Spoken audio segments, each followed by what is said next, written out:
Wilson, the man that police have linked to the murders of 2 women in Cape Coral, speaking to 4 in Your Corner about that night in which Diane Ruiz and Christine Melton were both killed. Fox 4's Rochelle Aline was able to speak with Wilson, who says he wants to clear his name. I have a family. I have 2 children, and you know, I'm a God-fearing man, and I just wanted to get my story out there and to clarify everything that's going on. All right, so Rochelle, you spoke to him for about 45 minutes. Right off the bat, you go to the question that everyone wants to know the answer to. And you know, Jane, he actually answered that question. He also walked me through his version of events as to what happened in those moments leading up to the death of Christine Melton and Diane Ruiz. Take a listen. Okay. In a bombshell 45-minute interview. Hello, this is a prepaid call from Wilson. an inmate at the Lee County Jail. I spoke to Wade Wilson, the man linked to the deaths of 2 women in Cape Coral, Christine Melton and Diane Ruiz. And we didn't waste any time getting to the question everyone wants the answer to. Did you commit those murders concerning Christine Melton and Diane Ruiz?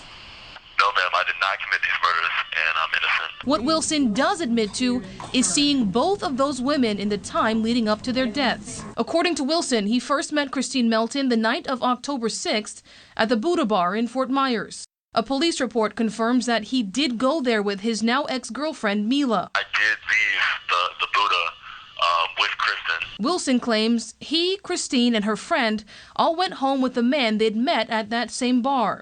I'm not sure who he was. I'm not sure what his name is. After spending some time there, Wilson claims he, Christine, and her friend eventually decided to head to Christine's home in Cape Coral. He claims the man they just met was going to join them at first, but backed out at the last second. He says the trio initially tried to leave in the car they'd arrived in, a Dodge Challenger Hellcat that belonged to Wade's then-girlfriend Mila, but they ran into car trouble and abandoned it somewhere on McGregor Boulevard and took an Uber to Christine's place instead. Wade says he spent the night at her home, and the next morning he asked to borrow her phone and her car so he could try to track down the car that had broken down the night before. He claims the last time he saw Christine, she was alive. And I told her that I would be back. Wilson says he used Christine's phone to call Mila to help him look for the car. Police records show that the two eventually met up outside of a Fort Myers spa that Mila owns. According to that report, Wilson and Mila argued.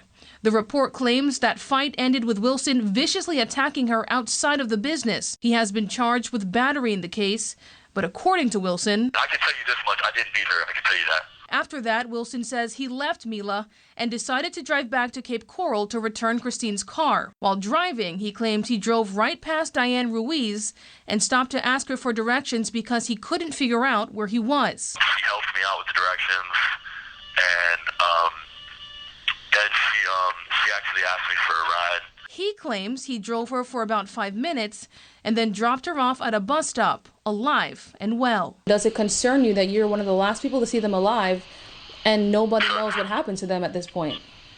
Sure. No, I understand that. But that's not my fault. That's not my concern. That doesn't have anything to do with me. I can't give you any answer about that. According to Wilson, he still couldn't find Christine's home, so he drove to a nearby graphic design shop he used to work at. But ultimately, police say he somehow ended up inside of a home in the Cape and was arrested with blood on his clothes. Wilson says that blood came from cuts on his hands that he got from working out. As far as the deaths of Christine and Diane, we asked him what he thought happened. He didn't have an answer for Diane's case, but thinks the man whose house he went to with Christine is the person police should be looking at in this case. He was kind of weird. He was really strange. The longer we stayed there, me, Kristen, and Kristen's friend, none of us wanted to be there. And it's important to note that at this point, Wilson has not been charged with murder in connection to the deaths of Diane Ruiz and Christine Melton. He is still considered a person of interest at this time. All right, Rochelle, thanks for breaking that down tonight. And we did reach out to the family members of Diane Ruiz. We did try to get in touch with her son.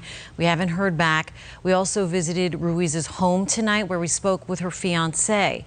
While he did not want to go on camera, he did tell us this. What Wilson allegedly did was inexcusable. He turned our world upside down, and there's nothing Wilson can say or do to make things any better.